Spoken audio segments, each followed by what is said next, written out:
Hello, my beauties. Welcome back. We just had this incredibly powerful full moon in Sagittarius, and so this is bringing up a lot of questions for my private clients and those members of my private membership group, Restore and Love Yourself with Beth on Facebook. And one of the ones that came up was, what the heck do I do during a full moon?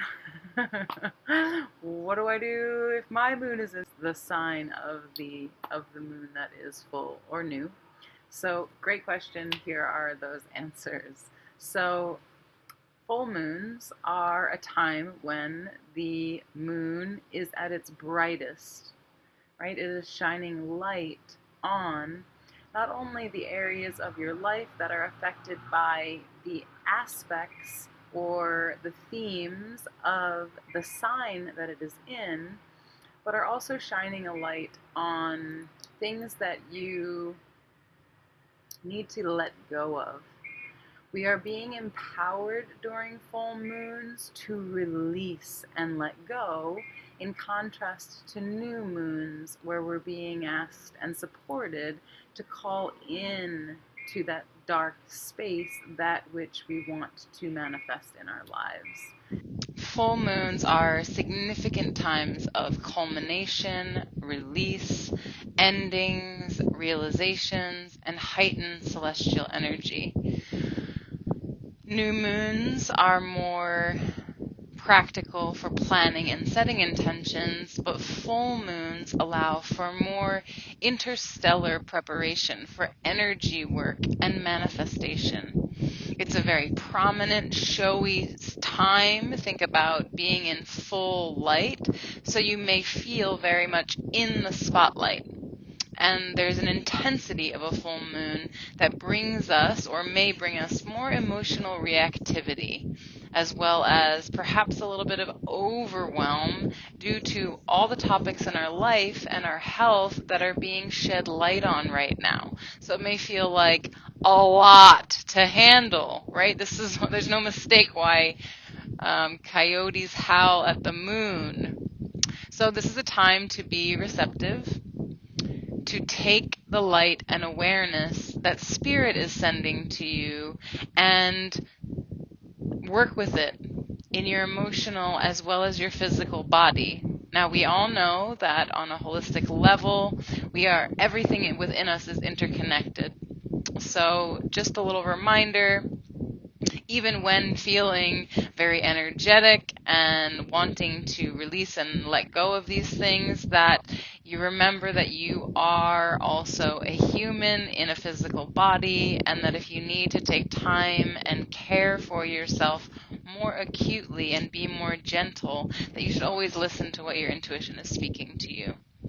So full moons are a time of great celebrations. We are able to see with greater clarity all that we have done for ourselves that has worked, that is really helping us to grow and prosper and do good things in the world, fulfill our purpose.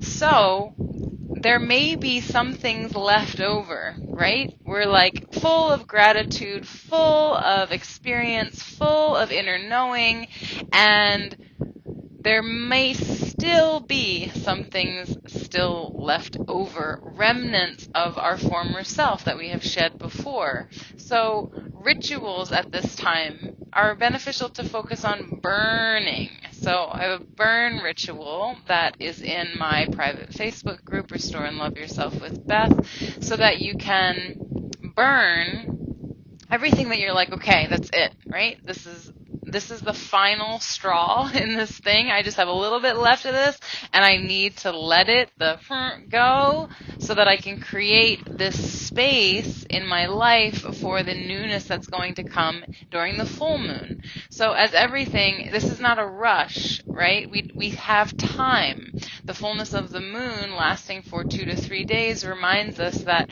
we have this energy and we can harness it. We can light shit on fire. So it's a really good time to feel the gratitude for all that you've learned, and if you need to still let go, that you do so in a way that is forgiving, not only of yourself, but also of the actual things that continue to hold you back, limit you, bring you into a state of mind and emotions that you don't want to be in anymore. And you've grown beyond that, so you no longer need to, right?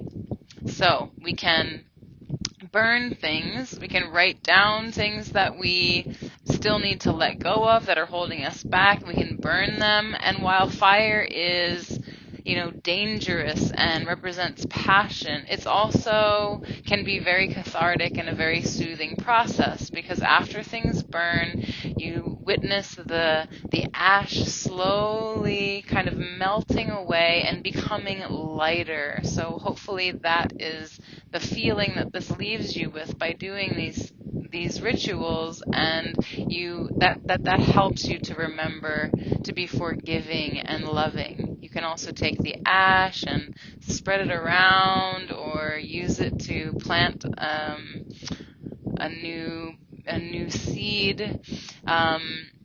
It's also a reminder that we always have the chance to, when we forgive something and we let it leave our lives, that we have the choice to walk away. So when the ash is burnt, when the fire is out and there's ash left, the lightness of it, allow it to represent for you or call to mind this like gentle leaving or walking away.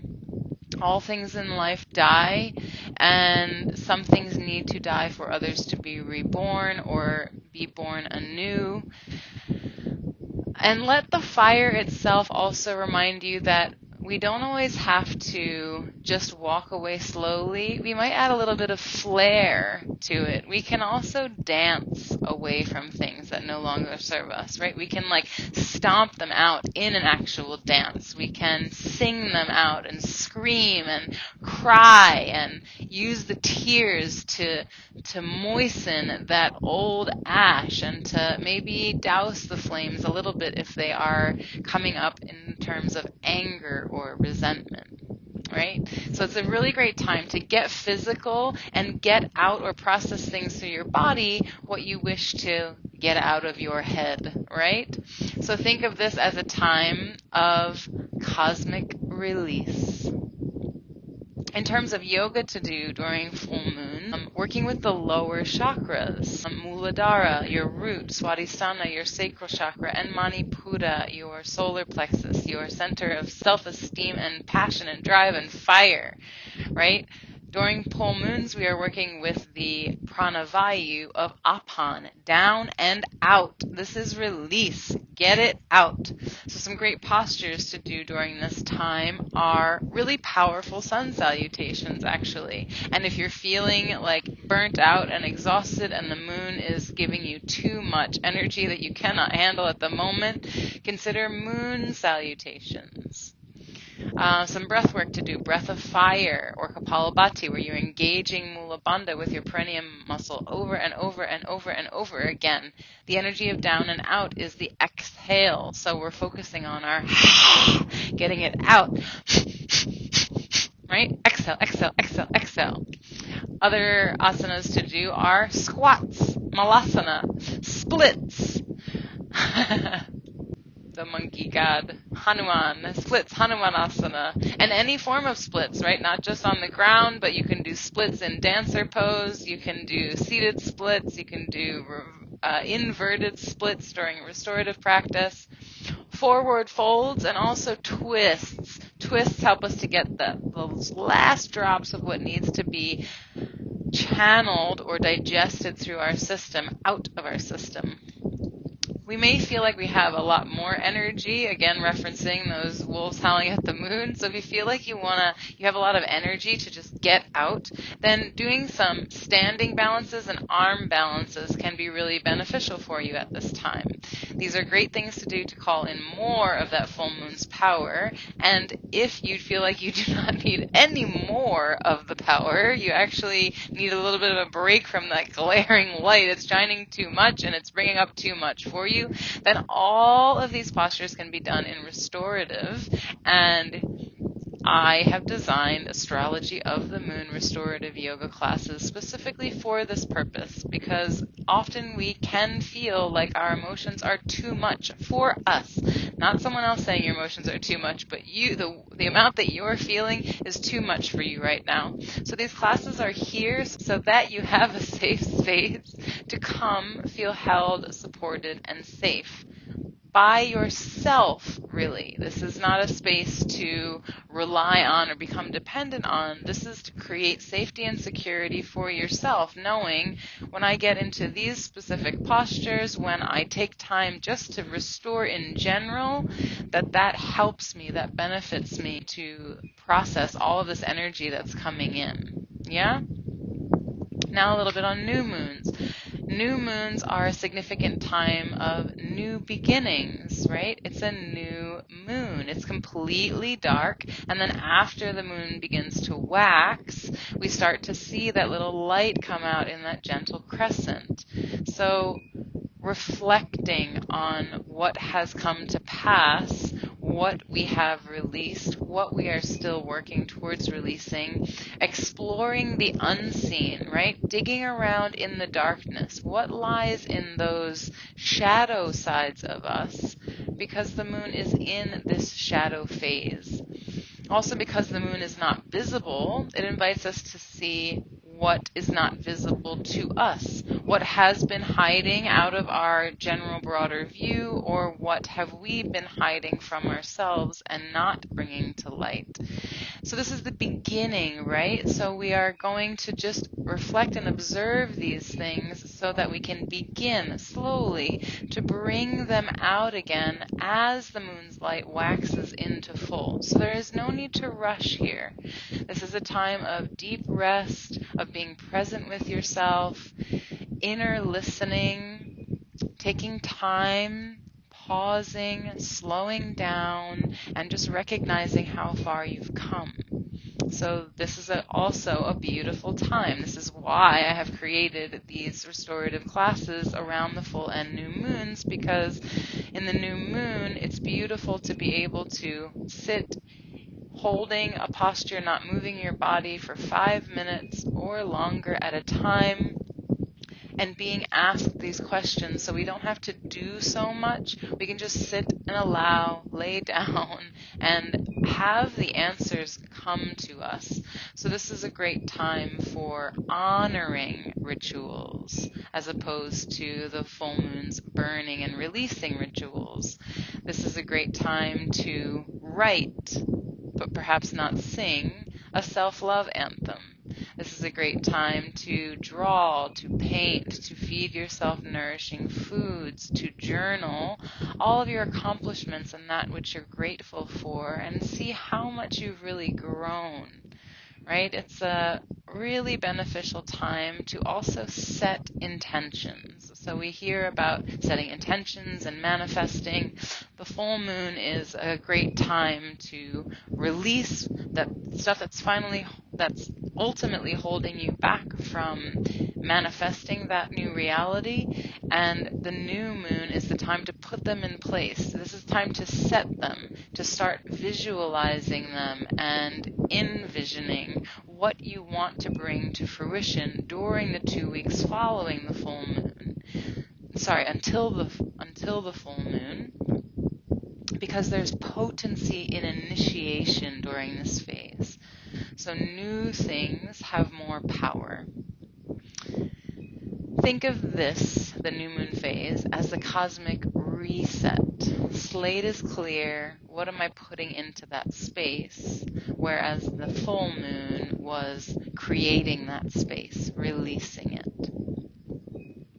So during the new moons, the yoga that's most beneficial for this time of inward reflection and pause is benefiting from working with the upper chakras, anahata, our heart space, vishuddhi, our throat, our self-expression, ajna, our intuition, our deep inner knowing, and sahasrara can be focused on really doing both. I was saying that, handstands, headstands, things that are arm balances or standing balances are really good during full moons, and that inversion principle is true for both.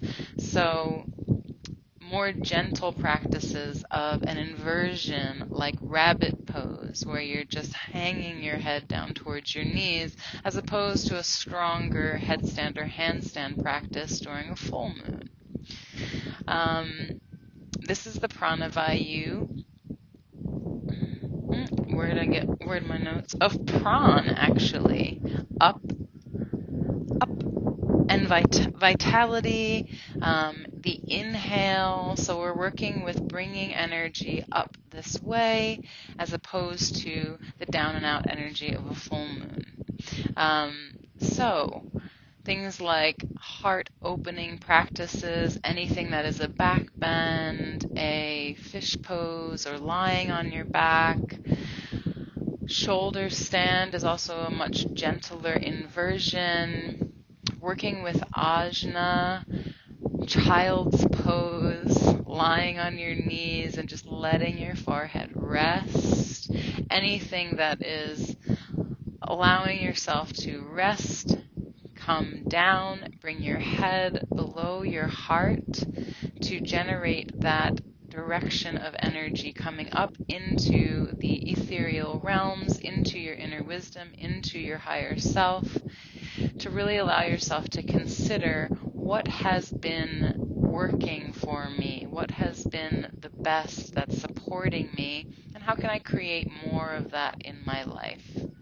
Both these moons are a time of great potency and can signify great change in our life if we take the time to reflect on the cycles of our life, to celebrate what has been working for us and to let go of what is not working for us.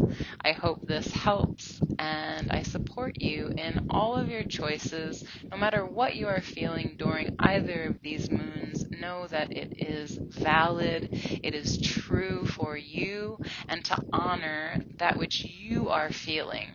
All of what I have said or suggested here today is only just that, a suggestion. If something completely opposite to it works for you, then please honor yourself and do that. So it's wonderful to know what your moon sign is. And you can use your moon sign to recognize what energies am I feeling more strongly when the moon is in my sign. So not even necessarily during a new or a full moon, but any day that the moon is in my moon sign, what's coming up for me? What are the thoughts in my mind? What are the emotions that I'm feeling? What am I sensing in my physical body? And what is my connection to the spirit realms?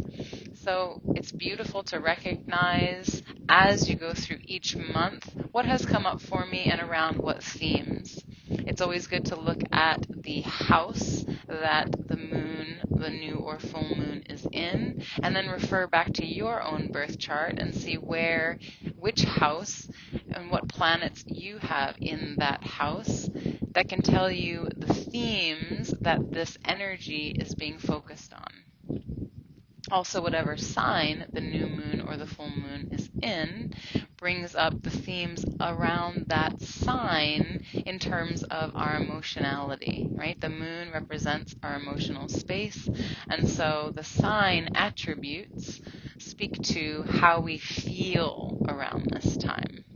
So look at the degree of the new or full moon and then see where that falls in your chart, or rather what signs or houses that specific degree of that moon placement falls in your chart. I hope this is helpful. And again, if you'd like more information on this, I work with people privately, one-on-one, to assess how they can incorporate ritual practices, including yoga, asana, and meditation, to help support you in where you want to go in your life.